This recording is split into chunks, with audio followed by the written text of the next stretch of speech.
I'm Liat from KNITFreedom.com. Here's how to make a Picot hemmed edge bind off. I've got a little sample going. You'll have a sock or something like that, or a mitten. What we need to first do is knit 6 rows. Rounds. I've already got my 6 rounds knitted. So the next step is to do a yarn over, knit 2 together, all the way around. This is going to make the Picot. So and I'll show you American style when I do the other side. So just do a yarn over. Just start the row with a yarn over, just like that. And then we're going to knit 2 together and repeat those 2 steps all the way across the row. Yarn over and knit 2 together.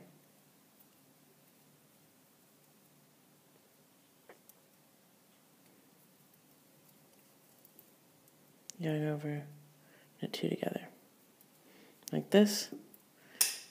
Oops.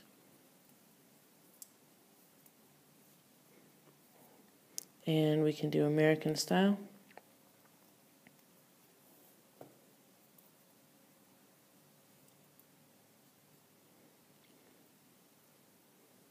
Yarn over could just be start with the yarn in front like that. And then knit 2 together. All the way across. Like that. After you finish this round, you're going to need to knit 6 other rounds in just plain stockinette stitch. Just knit every stitch. Like that. And I will meet you here once you've finished doing that.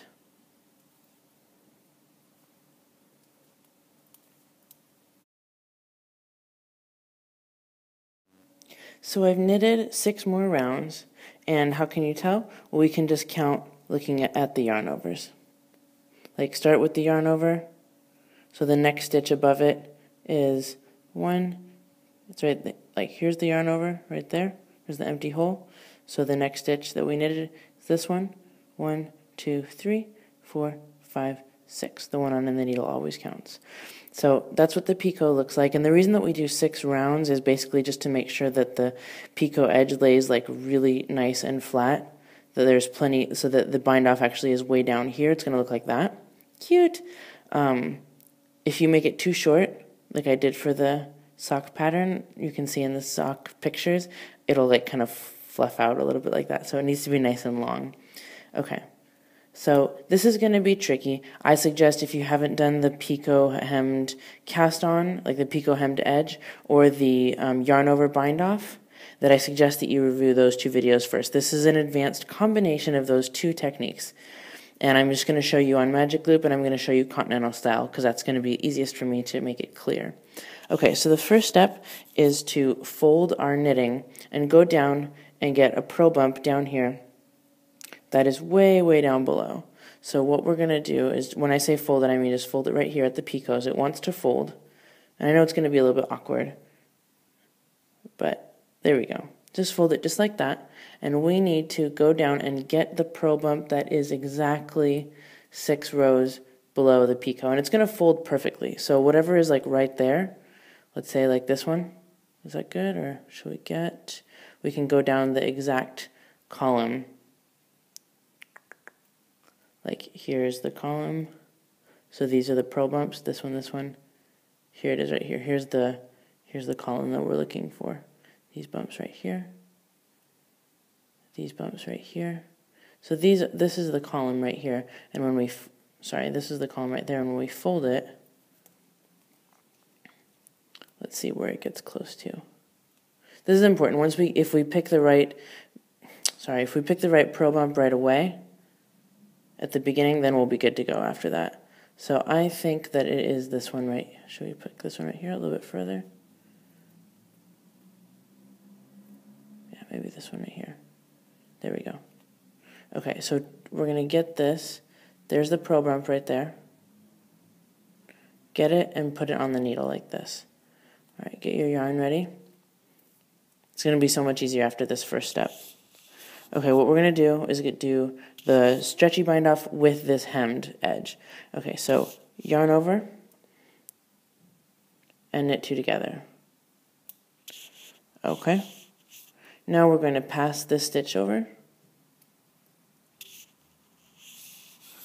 And now here's what we're going to repeat. yarn over.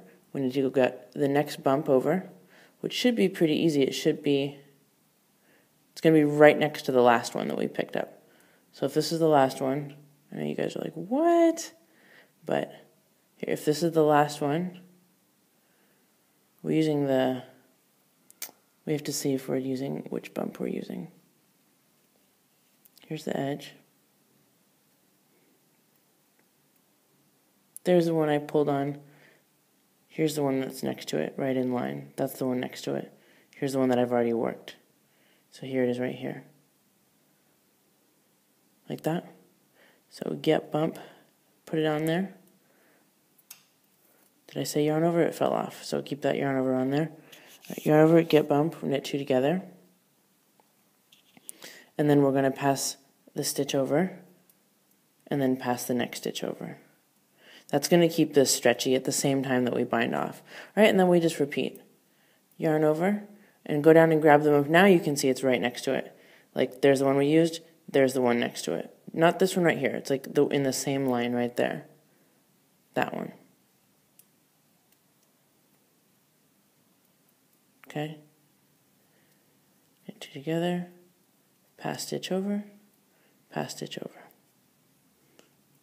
And repeat. Yarn over, get the next bump, put it on. So now we'll go to speed up a little bit.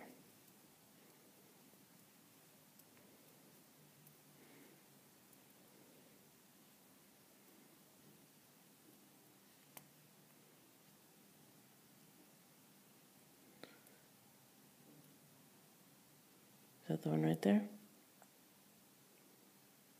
Yeah, I think so. One bump over.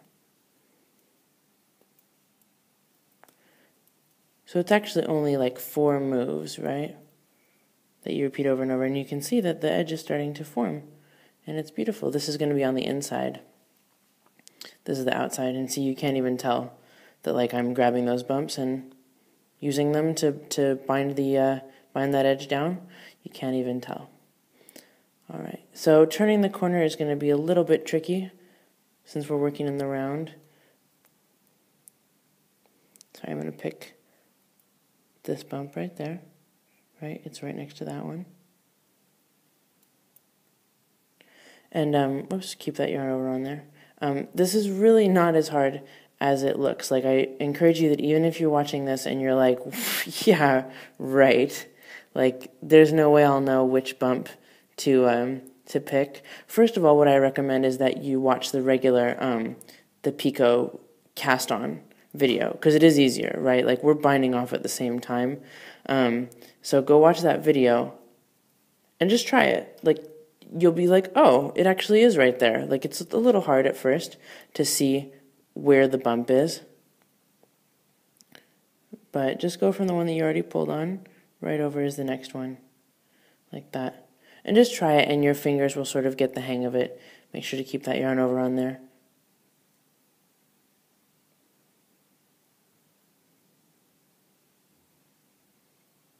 There we go. So when we're turning the corner here on magic loop, you'll have one stitch on here. Just keep it on there. Turn your work, get back to ready position, like this. But instead of pulling this back needle out, just go ahead and turn it like that and hold it in your hand. We need that stitch, right, because we're going to be like passing stitches over. So we're just going to sort of turn the corner here. Oh, I've got one giant loop now, that's why it's doing that. Okay. So now this looks like what we were doing before, right? And the edge, we can fold the whole thing up. Just fold the whole thing. Of course, you'll have like a whole sock on there. Probably make it easier. Okay, so now we keep going. Here's the one that we pulled on.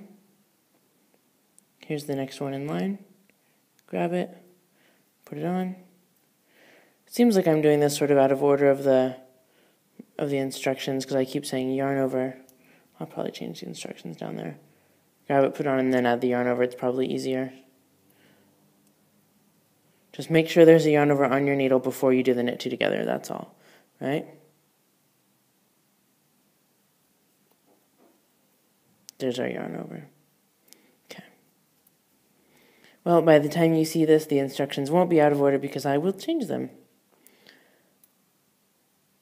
So we keep going.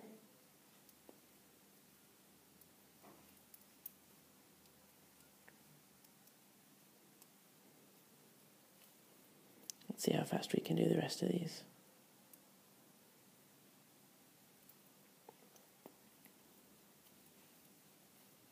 So that you can see the finished product.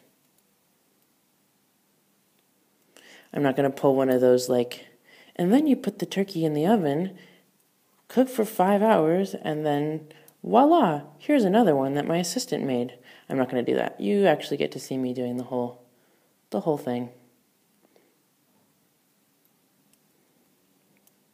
Well, if I keep my hands in the viewfinder, that is, you'll get to see it.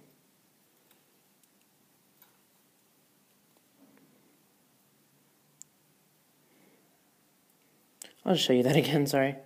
This is the one I picked right there. So this isn't the world's like fastest technique, but if you are doing toe-up socks, it's nice because you can do a different edge than just regular ribbing, right? Like you're an awesome knitter. Like you can do a cool edge, especially now that you have a video. There's no reason to just do like a regular stretchy edge.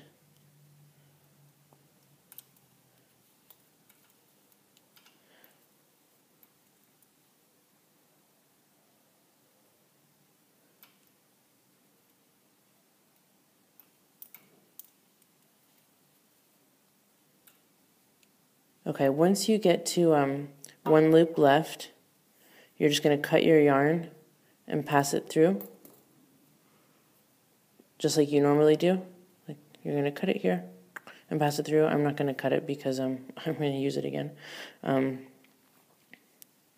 So there we have a hemmed Picot thingy.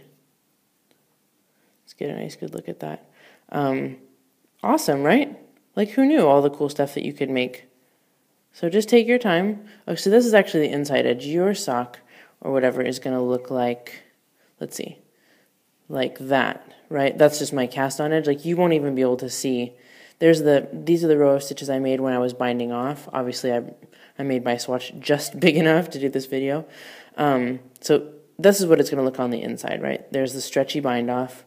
Along the inside, but on the outside of the sock, it's just going to look normal, like cast on or whatever, like sock, and then it stops.